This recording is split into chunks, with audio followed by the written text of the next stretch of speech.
totally okay. No, it's okay. The fun isn't there anymore. Ah, I'm sorry, I'm not watching AEW. And I didn't want to go. You're not even watching wrestling anymore. No, I'm not. Well, I'm vicariously watching wrestling by watching Total Divas TDE's, memes. That's like, you know what? That's I'll take that wrestling. I'll take that. The actual wrestling part, whatever. Okay. All right, I'm gonna do a quick mic check on the stream just to see No what I problem, sound like. guy. Memes. That's like, you know what? That's I'll take that wrestling. I'll take that. The actual wrestling part, whatever. All right, I'm gonna do a quick. All right, cool. I was just making sure that the audio is somewhat okay on the stream. Gotcha, Captain. I'm gonna tweet this out and then we'll start the show. Okay. Oh, by the way, I went through 2 belts in 3 days. 2 belts. I bought a belt on Monday because my other one was starting to tear. It Oh, didn't tear. yeah. And then Okay, I was thinking wrestling belts for a second. I was like, wait, what did you do? no, I've never owned one of those. I've always secretly wanted to, but never. This is too fucking expensive and they're heavy.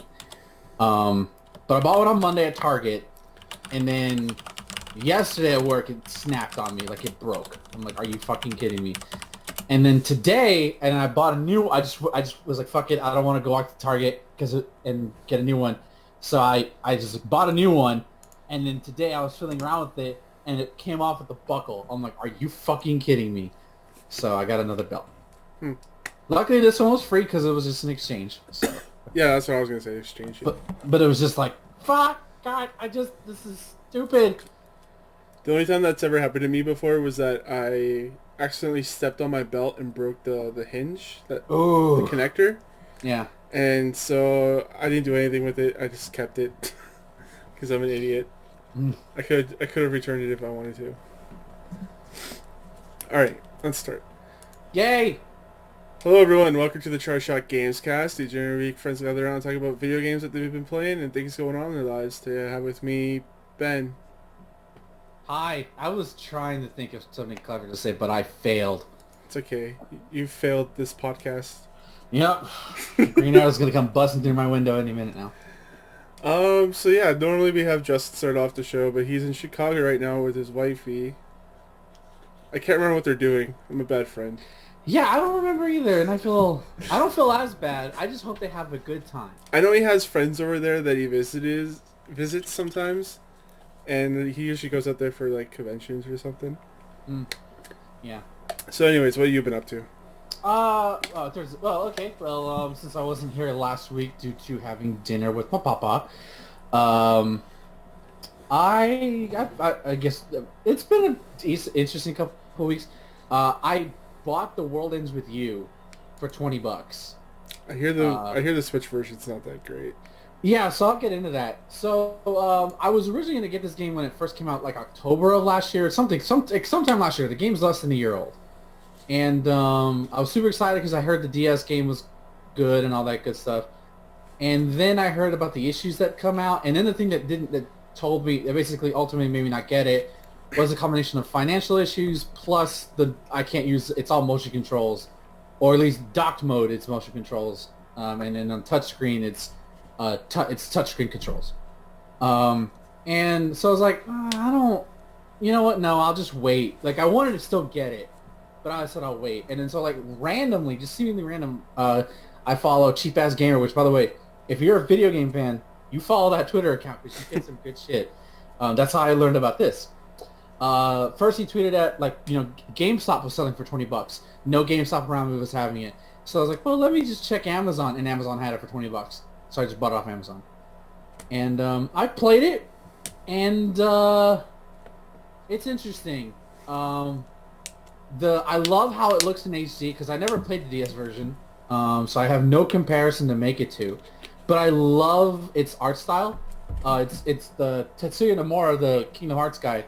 You could tell it's influenced by him, like the art directions. Because of all the buckles and the jackets? buckles and big hats. Yeah, it's all it. Like, but like in terms of like how the world is and like it feels and like how like hard line the characters are drawn, it feels like a comic book. And as you know me, I love that shit. Even like the dialogue, the cutscenes are like comic book esque in terms of like word balloons and zoom ins on certain things. Mm-hmm. So basically the story is like these kids get trapped in this alternate version of Shibuya, which is basically like a metro, like a shopping HUD in Japan. I don't exactly know where it's at. I think it's in Tokyo, but I could be wrong. And so they're trapped in like this reverse by these people called the Reapers. Over the course of 7 days, they have to do missions. If they don't do missions or if they fail to complete a mission, they get quote unquote erased. And they have to fight like other monsters and stuff like that. And the main character, oh boy, the main character. I haven't run into as big of an edgelord as this main character since like Shadow the Hedgehog, because he's like, I don't want to help people. Well, and like he meets this other character, this girl, her name's Shiki, and she's fine. She's like the optimistic, naive girl. But he's like, I don't. Why are you helping them? This is like he's basically saying, this is stupid. I should do this by myself. It's better off alone. Like he's just like it's just cringe, but like he's a teenager. It's like the Digimon thing where all the kids are like, I want to be on my own, and then they learn how to become a team. Well, yeah, they all have those moments. Matt was the worst one of that. He gotta fucking hate Matt. No, you're right. He did, but we'll talk about it. He gets better in the show. No, he does in the original show. But there's a moment where like it happens where I'm like, you're a fucking moron. Yeah. Hey, if you guys wanna, or it's like the Yu-Gi-Oh guy. What's his name? Kaiba or Joey? Yeah. Kaiba. Yeah, kind of like, no, not like that, because Kaiba's just an asshole. Like this, like edgelord and asshole are two different things. Well, Kaiba is an edgelord asshole. That's true. Yeah. He tried to kill himself in a fucking children's card game. But off the anime tangent, so he's like that. So if you're not into that, it's fine. But this game is very anime.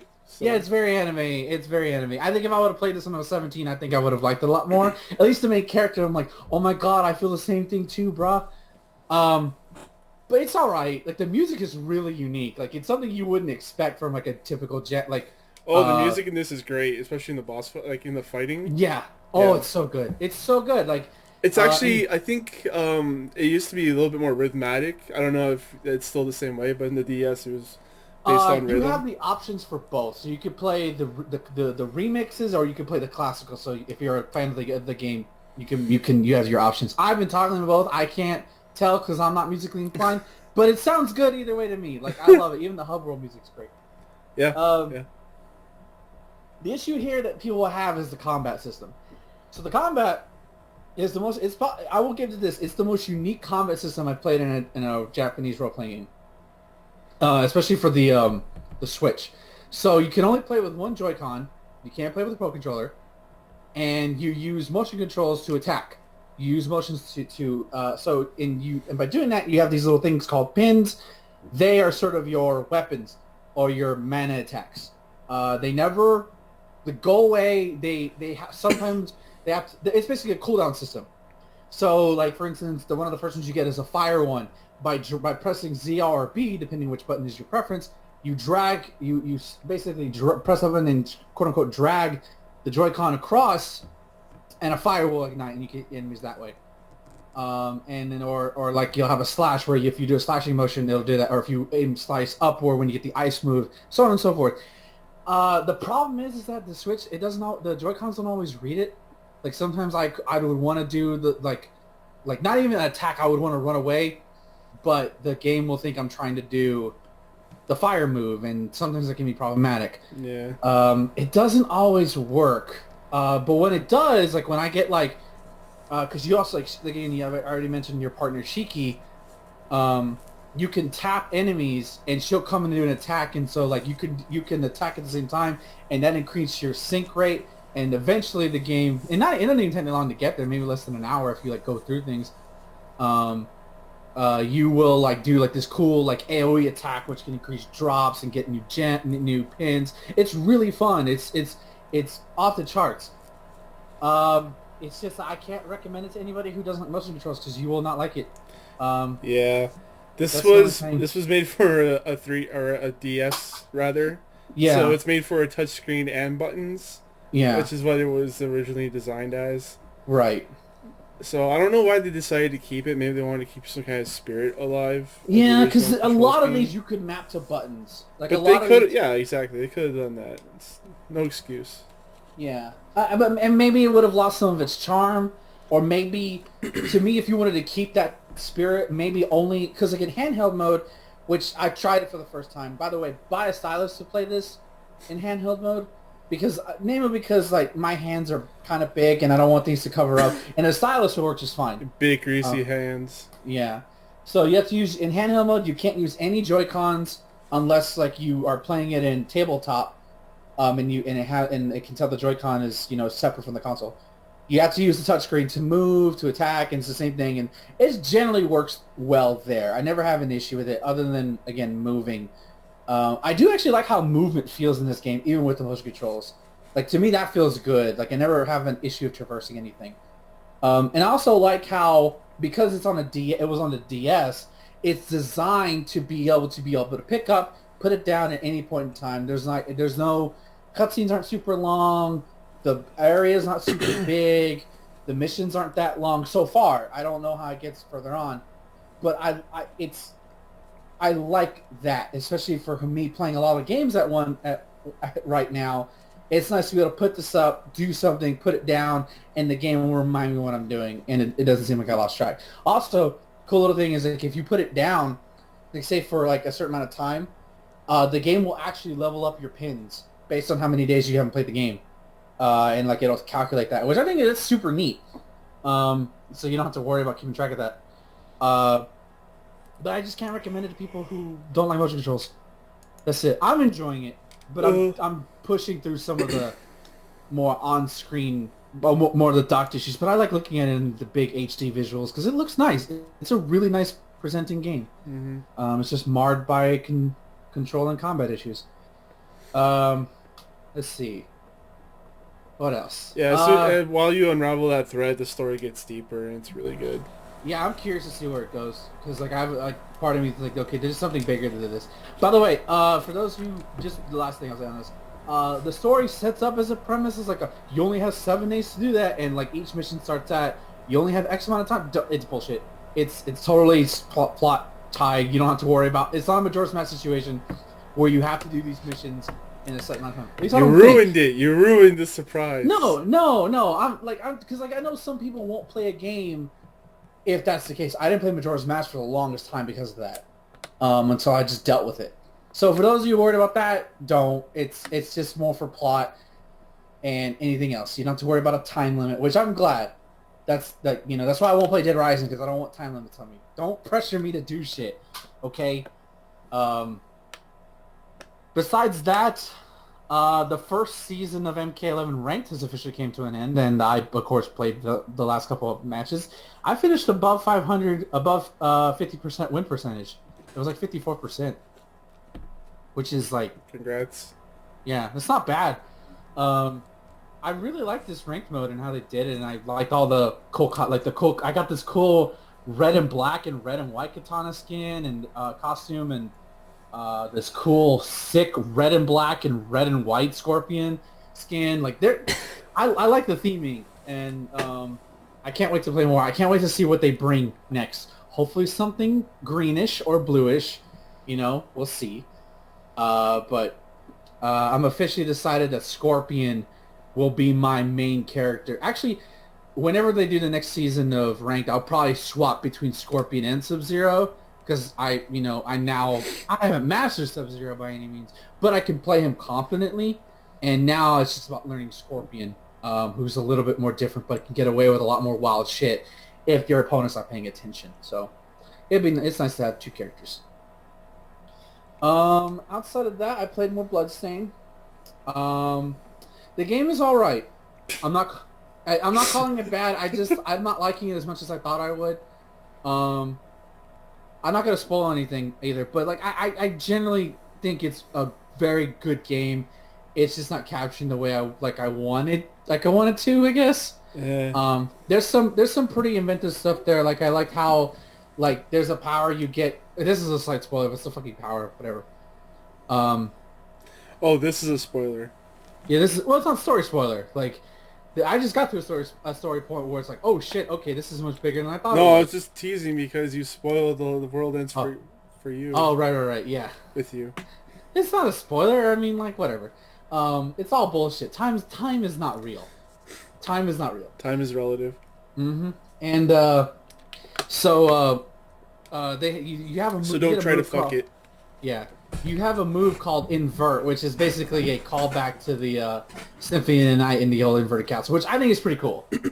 Like if anything, I'll give credit to this game because it's obviously a spiritual successor to Symphony of the Night. It does enough different with its mechanics and with its traverse to separate itself from Symphony of the Night, so it can make its own name, which I'll give it credit to. Music is definitely better. Or it's just as good. Yeah, and I thought it was at the end game. And here's the thing I hate about the end game, though. And again, I won't spoil it. But, like, I don't know how you're supposed to know what you have to do in the fight against Jebel to know what to do next. Because, like, I was like, I'm supposed to do... Because, like, I already talked about, like, how I fought Jebel once. And then I killed him, and it got to give me a game over. So there's a certain thing you have to do in that boss fight with the specific weapon. And I'm like, how the fuck are you supposed to know that? Like, how? Excuse me? Is it related to the lore? Yeah, it's related to the lore and to the enemy. That's not to a certain character. That's why I'm not saying what it is. But it's like, just don't be afraid to look it up if you're like, if you don't want to scour the castle. Just look it up. Don't waste your time. I don't know who you're supposed to talk to because knowing the game's pretty good at giving you hints about what to do, but it's fine. I guess you're supposed to be paying super attention based on what the thing actually is. I'm trying to see what else I also played. The Messenger. Yeah, I went back to that. The Picnic Panic DLC finally came out, and I've tried it.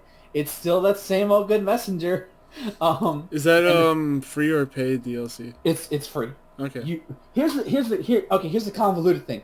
So I updated the game thinking, okay, this update's gonna contain the DLC, right? Nope, it doesn't, because when I went to the game, you have to go to the shop inside the game to ignite it. There's like this neon sign that thing appears up.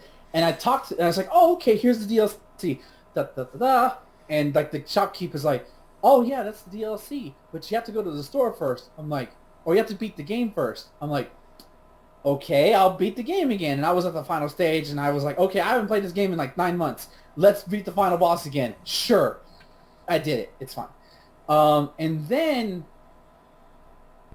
I talked to the shopkeeper again.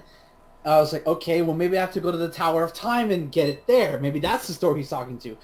Nope. So Then I looked it up. You actually have to download it from the Nintendo eShop separately for it to read. Now here's the dumb thing. I went to the main page for the Messenger on the Nintendo eShop. Nowhere on there. No, they don't. Yeah, it doesn't list it. So I'm like, so I actually had to look, like I typed it in manually, search, then it brings it up. And I'm like, wow, like the fucking eShop. Well, like, here's the thing. Every other game that has DLC has it listed underneath the game. Not every. Like, I remember looking for DLCs on the Switch before, and, like, I was looking for the game. Like, I looked for the game to see if it was be underneath it, and it wouldn't be there. Well, like, Mortal Kombat's like that. Dragon Ball was like that. Most, at least, like, even, some like... the games that you play. Yeah. Like, this is the first time I into it. So, like, seriously, come on. We couldn't code it to where it's, like... It's right underneath there, really? Yeah, I know. Okay, besides that bullshit aside, it's still the Messenger. It's still fun. The writing is just as fun as ever. What's the DLC about? Basically, you go to an alternate reality where something happens, and you have to go to this vacation paradise. And there's a villain from the first game who on this alternate reality is there, and he's causing havoc there, so you have to stop him there. And there's actually a cute moment where he sees you coming, and he hides in the bushes. And then when you're walking away, you can see him peeking out of the bushes. And then you turn around, he goes back in. I'm like, I'm watching you. That's funny. It is. It's super fun. There's like a great octopus pun that I can't remember right now. And I just finished the first boss fight of the first world, and it was tough. It was like, oh shit, okay, we go in here, boy. So it's fun. It's so, and the music is just as kick-ass as it's ever been. But on also that, I streamed again, and I'm streaming regularly now, or at least once a week, and that's been nice. It's been therapeutic. I decided before I played Shantae, and I won't talk too much about that game, but it's a very fun game. I like playing that game. It's my relaxing game whenever I want to. And I had a good time playing that game. But I was like, well, let me put this on Twitter. You know, do you want to see me play the Messenger New Game Plus or Shantae? New Game Plus Messenger 1. And like I don't usually do New Game Plus runs ever. Like I just tend to not do them because I'm like, I already beat you once. I don't want to do it again on hard mode. I'm not that kind of person, right? So I was like, okay, let's do this. And I like you get everything from the obviously, but you also get to choose an ability from like one of 4 abilities from like that are like per plot progression. You get them early. And I chose my dumbass chose the one where you can just run on water early, which doesn't really do anything early on. I couldn't remember any of the power-ups. I really couldn't. Wow. So I was like, okay, fuck it, whatever. And I like blew through the game, like the first like 4 or 5 stages within 2 hours. The toughest bosses rather gave me a hard time were the 2 Colossus brothers, just because I was being reckless. But like I was just like cruising through people, namely because I had the windmill shuriken, which is the item you get once you get all the green power skills in the main game. That thing is fucking busted. But like I felt like a god just going through, just ripping and tearing and, you know, dodging and, you know, parrying and doing double jumps. It's so good. It felt good. I'll be streaming more of it, New Game Plus at my Twitch, which I'll plug at the end of the show. But yeah, that's about it for me. It's been pretty busy in terms of video gaming, and I haven't even touched Marvel Ultimate Alliance 3. It's sitting right behind me, and I'm upset that I can't play it yet, but I will. But yeah, I'm through rambling. All right, so what I've been doing this week is I've been raiding in Destiny. So me and Lo, former host of the show, co-host, we decided to get some people together, randoms, and do some raiding. And the one that we decided to do was Scourge of the Fallen, which takes place on Earth. And it's got this mechanic where one person has to stand near a map and like do call-outs for batteries that you pick up and put them around the map where they have to be placed. So that's like the first encounter. And it's really like doing a blind raid is fun because you don't know what to do, so you're just like wandering around like trying to figure things out, like pulling on levers, like shooting stuff. I'm like, oh, what does this do? What does this do? So like I've been having a lot of fun with that kind of stuff. So after that part is an underground maze. So we all just ended up like running around in circles, like turning on lights, flipping levers, trying to figure out how to get out of here. Finally found our way out, and then to get out of a sewer, we have to race our sparrows down this cavern. But what's chasing behind us is a gigantic robotic servitor, and it's on fire. So it's chasing us through while we're trying to like speed off and like not fall off or get blown up by people shooting at us. It was pretty fun. It's really cool. And then after that, there's a couple other things that you have to do, but the end boss fight is basically just like a giant robot. It's pretty sweet. It incorporates mechanics from like the earlier rounds, except for the sparrow racing. But yeah, I have to call out my dad. We ended up raiding with my dad, and he kept screwing up the boss fight. But yeah, go ahead, say what you're gonna say. Oh, just nice. That's all. Yeah. So he ended up screwing up the boss fight. I have to call him out. I'm sorry. Because at the end, during the damage phase, everyone gets assigned a debuff, and you have to partner up with the person that has the same debuff as you to do damage. And he didn't realize after we said like 30 times or whatever, I don't remember how many times we said it, that it changes. So like you get hit with it once and then you do damage, then it changes, and then you have to split off and pair up again. He didn't know that, so he just stood in his spot the whole time shooting. And so like the thing that got us to finish it was that whoever was supposed to pair up with him just broke off and just like did something else instead, because he would just stand there. And it was me most of the time that I was paired up with him. So I was like, all right, I'm just gonna stand back while everyone else shoots, so like I don't die and like we don't get debuffed and everything. So stupid. But yeah, he finally realized we were talking to each other. He goes, "Yeah, I didn't know that the buff changes." I was like, "Are you kidding me? How many times have we said it?" Oh man, yeah.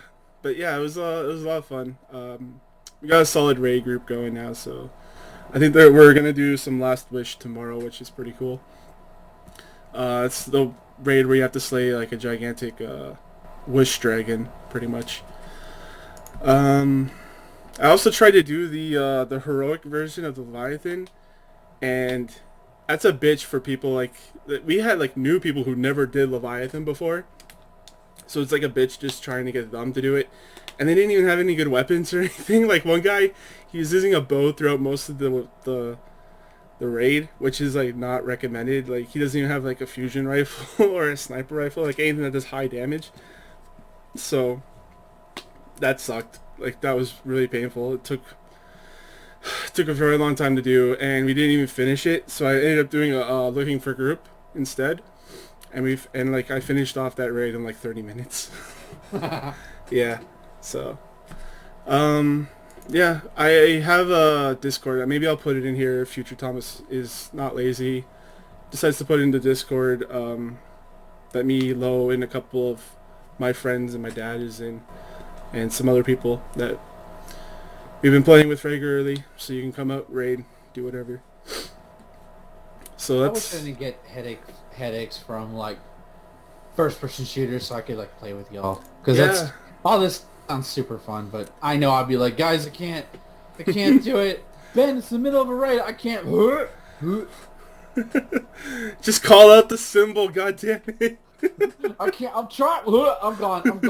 I'm sorry. And then we get AoE'd, and then bam. Just wipe. It's an ammo run. Yeah. Yeah. Raids are fun. I'm really happy I got a good group going for it. So get to play more of that. So yeah, that's basically it. Let's move on into the news. So let's start with, what's this article that I have? Yeah, speaking of games and services, Division 2 director asks fans if they want a single-player spin-off. Ben, do you want a single-player spin-off? Of the Division? Yeah. I mean, would you play it? You don't like Tom Clancy games, though. No, when did I say I don't like Tom Clancy games? I don't know, I think they're just making shit up.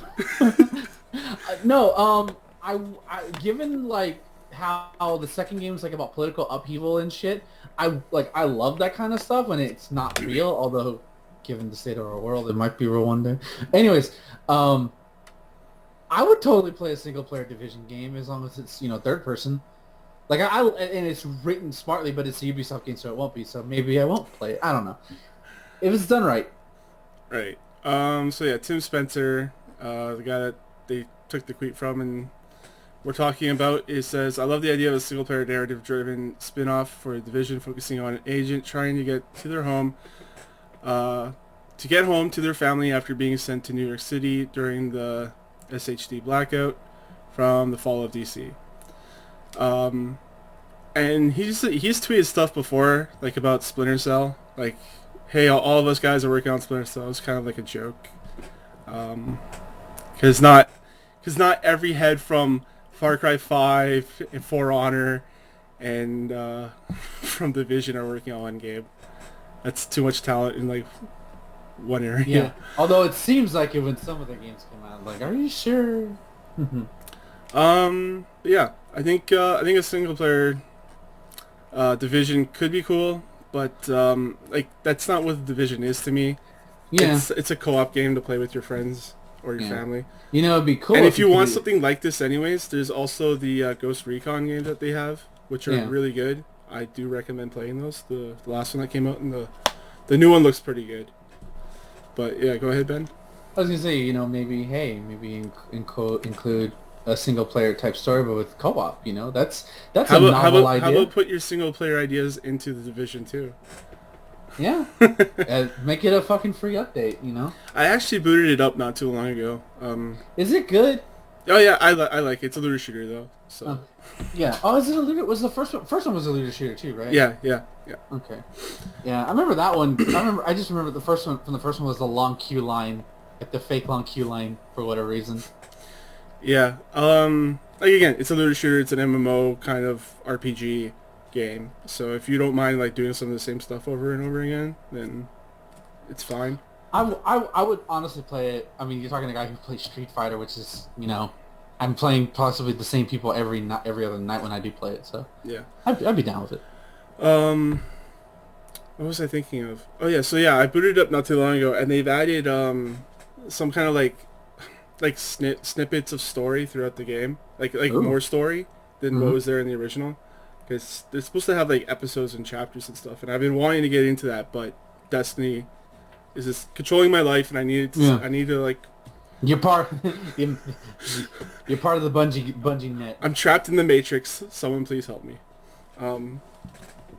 But yeah, there's like cool small story stuff where like you load into an instance and it's just you, and I don't think you can do that co-op, and it's more of an environmental storytelling thing. So like you look at things throughout the level, and you kind of piece together what happened here, kind of like what they do with their other scannables, where you can scan an area and it'll pop up people, and you can like scan the holographic people, see what happened, and it plays like an audio message.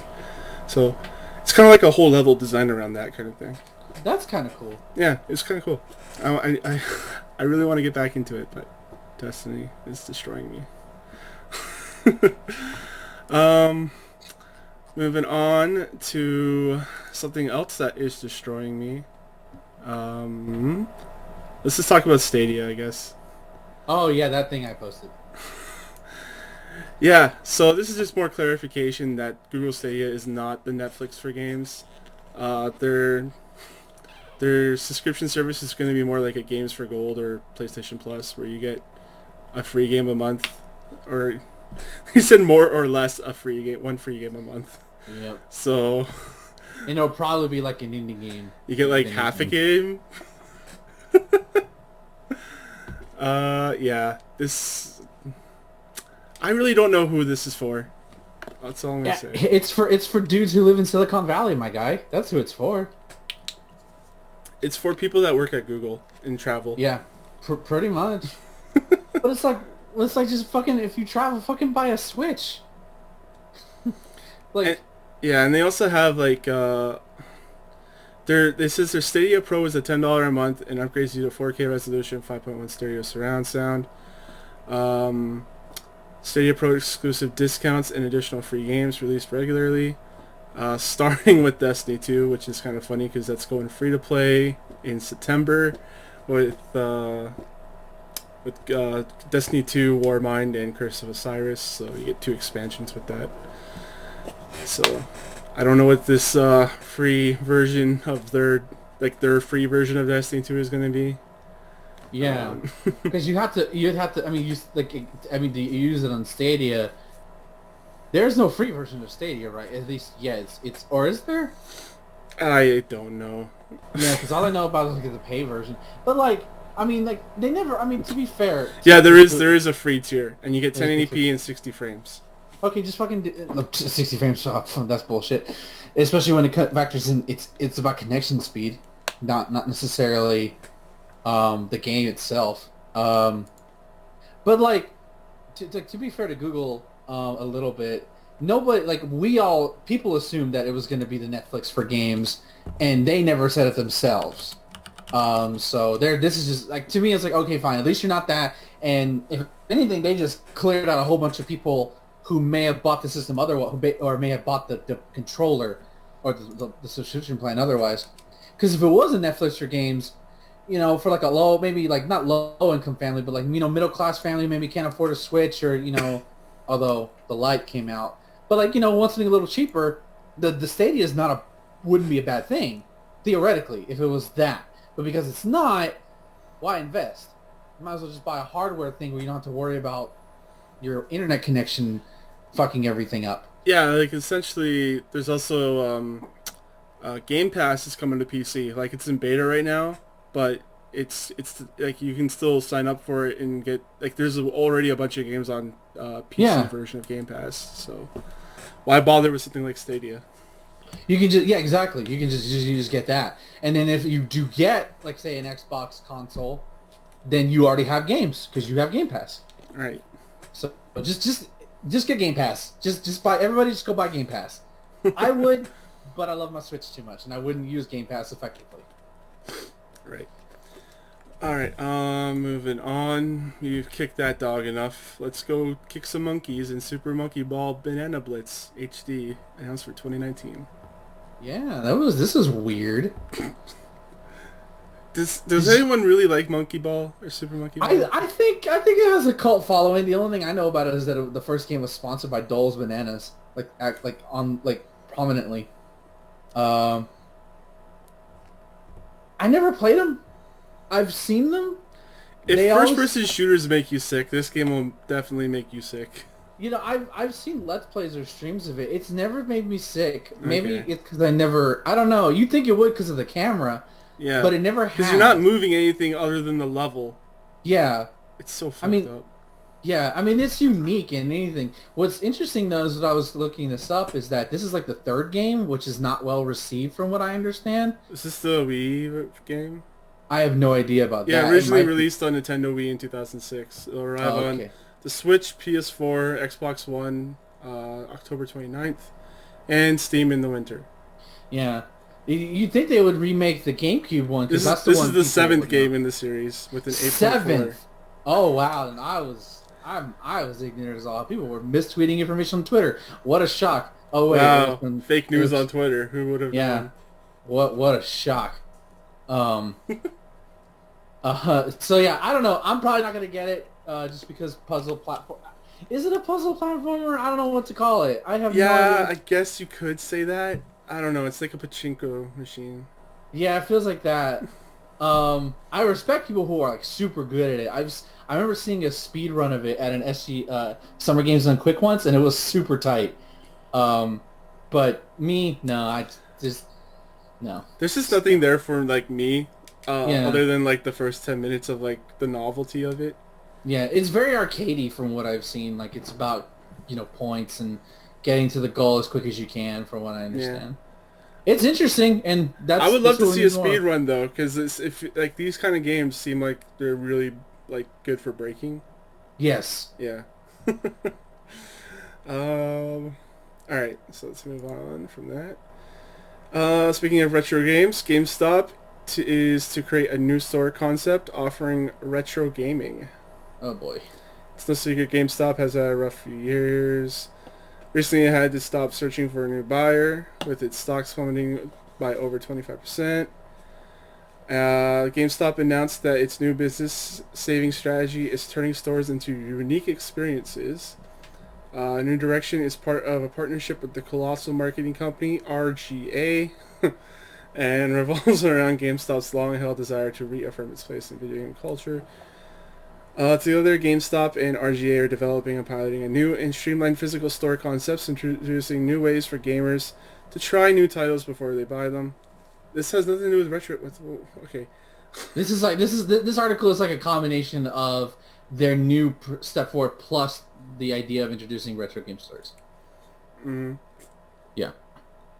All right. GameStop wants to create a place to have local video game competitions, or somewhere for gamers to sit in front of a decent CRT TV as well. Some of these options are pretty hard to come by in most towns, so it is hoping to capitalize on those to find new streams of revenue in a world constantly shifting towards the digital future. So would you go and hang out in a game cafe? No, because it'll smell bad. Listen, most gamers I know don't fucking know how to shower for some freaking reason. Don't use deodorant? Yeah, they don't. I use deodorant. Shit. I have to because it's fucking musky out here. That's essentially what they're making themselves into now. Yeah, which is not a bad idea, but like, I was being super cynical when I first read this. I'm like, aren't you guys doing that already? Like, minus the whole, like, obviously they like, you know, this would be a much bigger degree. Mike in the chat says, "Listen, if GameStop turns into arcades, I'll take it." Yeah. Yeah, but here's the thing though, like about that, like it's good and bad. Because like, you know, I use the term like some places like here where I live, we have a local where at least fighting games. I don't know about other games. I know there's actually one place in Austin that I know that has LAN parties, but fuck that place because they fucked me over with 3DS. Donate to the Patreon and I might tell that story one day. You don't have that anymore. Oh, we don't? Never mind. God damn it. It's been gone for like a year. Donate $1 to me and I might tell that story. Right. Buy a shirt and then he'll tell the story. Exactly. I'll tell the story how a certain store fucked me over with my 3DS. Anyways, so I don't know, it could be cool, but like if there are places that already have like established like LAN parties or locals, nobody's gonna go to GameStop for that shit. They just aren't. And I don't know. I mean, like, to me, I already feel like enough people, like, GameStop is still kind of in the lexicon of video games. Like, yeah, they're hurting, but I still, maybe it's because I live in a major metropolitan area. Like, I still see a lot of people go into them, and when I go into them, you know, I mean, sometimes it's dead. But it's like it's a weekday. It's in school, you know, obviously. They're probably busier in the summer. But, I don't know. But obviously doing something wrong, and maybe this will be a way of keeping more people in. Yeah. For some so... Yeah, I just know that the GameStop at my mall would certainly not be able to do this because the floor space is incredibly tiny. Yeah, any GameStop in the mall would be screwed. Yeah. We used to have two here, like one actual store and one in the mall, and now all we have is the one in the mall. Funny about that, there's like there's this. I take the train up sometimes whenever I want to go like I want to go on a shopping spree or just get away from everything. And there's a mall there, and there's a GameStop on the outside of the mall. And then there's a GameStop inside the mall, literally right there. I'm like, why? Why? The one, and to be fair, they're both nice. Actually, they're the most nice games I've ever been into. It's like having a Starbucks and like right next to each other. Why do they do that? But that's a real fucking thing. I know, but like, why? I know, but like, yeah, but at least like with that rationale, like. I guess there's like a lot of demand, maybe like in that. People love their coffee, man. People fucking love their coffee, and Starbucks is willing to milk your ass for it. Mm-hmm. Yeah. Well, why cross the street when I can just turn around and oh shit, you weren't there before? What the fuck? Starbucks is the Pennywise of coffee shops. They're just everywhere when you least expect it. Oh boy. All right. What else do we got going on here? Nintendo. I think we're in Nintendo now. Nintendo announces an updated Switch with better battery life. I believe Justin said that it's... Let me go find his words. It's while you talk about it. So, I mean, I have his words right here. Okay, you say yeah. So basically, it's a new 16nm NVIDIA chip infrastructure being used in the Switch. It's the same chip that's being used in the Switch Lite. There's going to be like an updated Switch model, so it's an update of the original Switch. It doesn't increase like, you know, performance. It just increases the battery life a little longer, which is nice. But like, to me, at least for me personally, I can't speak to you, Thomas, for you, but like the Switch's battery life has never been an issue for me in 2 years. Another thing that's been an issue, but we'll talk about that later. But I've always had at least 50%, but I don't use it constantly when I'm commuting, only when like certain points. I'll have it like, so my commute when I take the bus to work is 2 to 2.5 hours. So going there and coming back, the Switch is basically dead. And if I forget to dock it, like if I take it out of my bag and dock it, if I forget to do that for like 2 more hours, it's dead. And if I didn't save any progress, then I'm screwed. which has happened a couple of times, not very often, but a couple of times. Yeah, like I could do some more battery life, but it's not a huge issue because I mostly keep it docked now. Yeah. And for me, like, I'm not constantly using my Switch on my way to when I commute to work. Like, sometimes I'm reading a book, sometimes I'm listening to a podcast, so I'm not constantly. Wait, you don't do both at the same time? Not on the buses I ride. What? Well, sometimes it's best not to pull out the fact that you have a $300 item on the bus and the buses I ride. Let's just say that much. No, I'm just saying, like, you don't like listen to a podcast and do something. No. If I'm listening to podcasts, I'm listening to generally if I'm listening to podcasts, it's in the morning where like it's like a morning radio where I'm too tired to do anything, but I can listen to this. Or if I'm walking home from the bus stop to my house. Okay. But like if I'm like either that or if I'm other than that I'll be reading the book while listening to music, or watching something on Netflix. But yeah. Mm-hmm.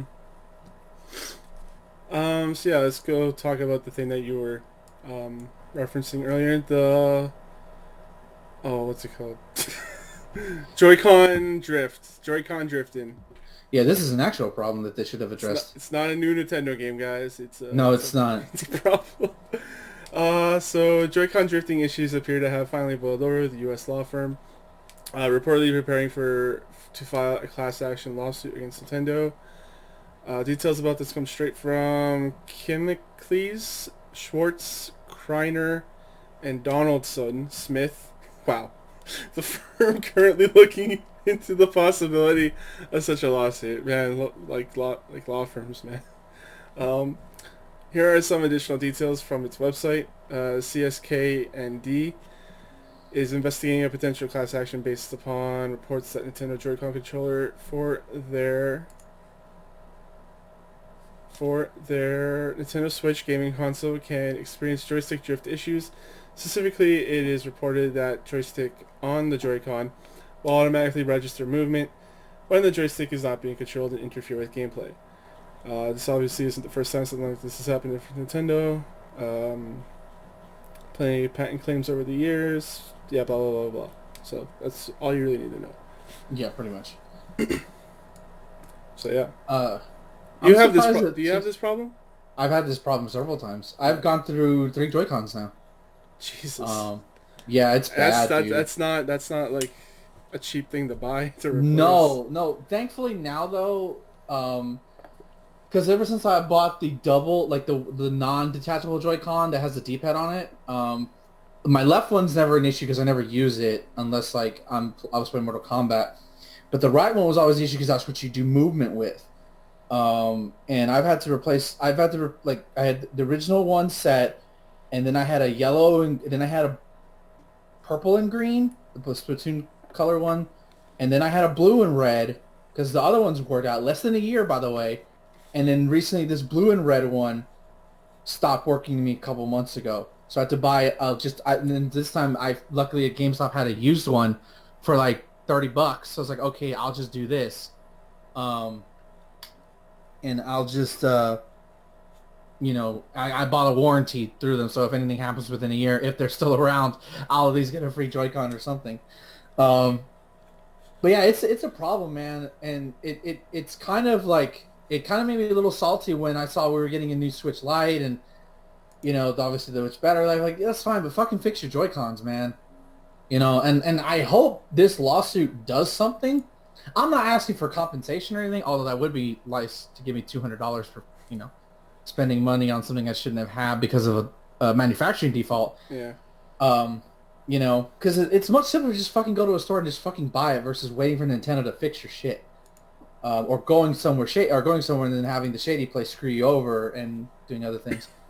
Yeah, and I know I'm not the only one with drift issues. I just go on Twitter and like just put on Joy-Con drift, and you'll see like hundreds and hundreds and hundreds of tweets people with that issue. Yeah. Like it's bad. Like they need whatever, if they do another Switch model, they didn't even do another Switch model. Fucking put out a new model of the Joy-Con mold or something, where this doesn't happen. Like they have to know about this. Yeah. I had the same issues. I bought a replacement because the one I had, even the sliding and it broke eventually. So it was pretty much useless to me. Yeah. They need to fix their shit. Yeah, which is like I've never had this happen with other consoles. Like with PS3, like obviously the controller broke down over like 6-7 years. You know, I've had that thing, but like I have never gone through controllers this fast. Like it's ridiculous, and especially how much they cost. Like, come on, man, Yeah. come on. Thank goodness for my Pro controller. Let's talk about some fun Nintendo news. Everyone on a Southwest flight got a Nintendo Switch for free. Yeah. What You know, the- I kept. What is this even? I don't know. I just saw it on Twitter and I thought it'd be funny. Maybe it was a promotion with South by Southwest. Hold on, I'm printing up the article. It's probably a promotion with them. And they got Nintendo's- Super Mario Maker 2. Yeah. So they got a game and a console for free. That's super cool. Now, what I'm wondering is like, what happens if you're like, say if my dumbass is on that flight and I pull out and you pull out a Switch, would they not give you a Switch? Oh man, I'd be I wonder what so would pissed. Yeah, I'm like, because then I would give it away, like, you know, to my brother or to my nephews or something, you know? Like, I already have one, but I know somebody who would want one. Like, you can't not deny me one. That's super sick, though. Can you imagine? Right. I feel, I hope this is true. I don't think it's true, but I hope that, like, there was a dad on that plane who was, like, struggling. Oh, my God, what do I get my son for my birthday? He wants a Switch, but I can't afford one. And then he gets on this flight, you know, because he's going to his business trip. And then, like, they present him a Switch. It's like, easy birthday present. Like, how awesome would that be? I want to believe that's a thing. Yeah, this is just a publicity stunt. So. It's a good publicity stunt. Yeah. Fix your fucking Joy-Cons. Imagine you're on the flight and all of a sudden your Joy-Con trip. Oh, it starts drifting? Oh, no. That'd be bad. Yeah. And our last news story for today. I don't know anything about this, so I'm just gonna let Ben talk about it. Marvel's Avengers, Kamala Khan's Miss Marvel, seemingly teased at Comic-Con 2019. Yeah, so Kamala Khan is not like the Carol Danvers of Miss Marvel. She's an Inhuman. She's from Pakistan. She has the ability to basically, she calls it embiggen, where she can enlarge any part of her body or her whole body at will. And she's funny and fantastic. She's a very fun young superhero. And she's cool. I read most of her stories that were published. Oh yeah, this is the Marvel Avengers game that was shown off at Square. Yeah, I just hope she doesn't look fugly. That's all. Cause this. Too late. Yeah, that's the thing. Cause like Kamala Khan is like very like the thing about Kamala Khan and her art, like the way like her art's had a very consistent style of like the artists who've drawn her, and she's very like expressive and like ecstatic. And I'm like now I'm imagining her like looking drab and normal and. The like her superpowers looking super awkward. I'm just like, God, no. But I do have something to piggyback this though that I didn't post in it because it was a Twitter thing, and I know how much you hate that. Just post the actual. Okay, go ahead. Well, no, because it was like pictures and stuff. Like it wasn't like an article that a friend of mine had tweeted this, so it's probably articles now. But I was on my way home when I saw this. So along with this whole Ultimate Alliance 3 is officially out now. So for those of you who don't know, they at a panel today at San Diego Comic-Con, which I didn't realize that was going on. Neither did I until I read this article. I remember when Comic-Con used to be a huge deal for me. Now it's just like, oh, it happened. Oh, okay, I know. cool. Which is like, basically they announced that Loki is playable in Marvel Ultimate Alliance 3. So that's pretty cool. I know people love the Hiddleston. So you're not going to get him, but you're going to get Loki. But they also announced that Colossus and Cyclops are going to be free DLC for Ultimate Alliance 3. So there you go. Did they say that like all their heroes are going to be free DLC? No, that's Avengers. This is Ultimate Alliance 3. Oh yeah. Yeah. But they also announced the first. So in the Nintendo Direct, they had announced like 3 different plans of families that were going to get DLC, the Marvel Knights, Fantastic Four and X-Men. Well, they just revealed the lineup for the Marvel Knights characters, and those characters are Blade, the Living Vampire, Moon Knight, the Punisher, and Michael Morbius, the Living Vampire. Yeah. I heard of 3 of those. Yeah, Morbius is more of a, he's a very obscure Spider-Man, but he's popular. He's not popular, but he's like a lot of people like him. Wait, he's the Spider-Man villain? Yeah, he's a Spider-Man. Oh, okay, then I do know who he is. Yeah, then okay, yeah. So those are the first. So the Marvel Knights seemingly will be the first set of DLC that's coming out, and those are the 4 playable characters, which that's pretty cool. Moon Knight was in Marvel Ultimate Alliance 1. Blade also was Marvel Ultimate Alliance 1, so those are more returning characters. But Punisher has never been in a Ultimate Alliance game, so that's cool. And Morbius is an interesting add. So I like how they're keeping up with the diverse roster. I really can't. And by the way, this is not an ad, but Marvel, if you want to sponsor our podcast, feel free. I can't make the decision. Thomas has to make that decision, but I'm pretty sure. Yeah, just give me $1,000 and we're good. Yeah. But these pass is only $20, so presumably each season pass, each bracket or each family will get 4 characters per slot. So you're gonna get 12 characters for $20, which isn't bad. I don't think it's bad. Does that sound? I don't think that's bad. And probably other stuff too. So yeah, that's super dope. Yeah, it's pretty cool. So Ben, where can people find you? You can find me at twitter.com/smartersiggy, where I don't retweet as much anime titty as I used to because I think people are annoyed by it. But I do occasionally retweet the occasional, lewd pic. But also I am streaming semi-regularly every Wednesdays at 7:30 Central Standard Time. Twitch.tv/Iggy2814. I've been streaming The Messenger's New Game Plus and Shantae Hapchini Hero. But starting this Monday, July the 22nd, so by the time this podcast is released, the day after, I think, I will be streaming with one of my friends who I do another podcast called The Mighty Warriors 3 Marvel Podcast. We will be doing a co-op live stream of Marvel Ultimate Alliance 3. We're both big Marvel heads, so it's going to be a fun time. We're going to run through the Marvel Universe as a co-op tag team. It's going to be great.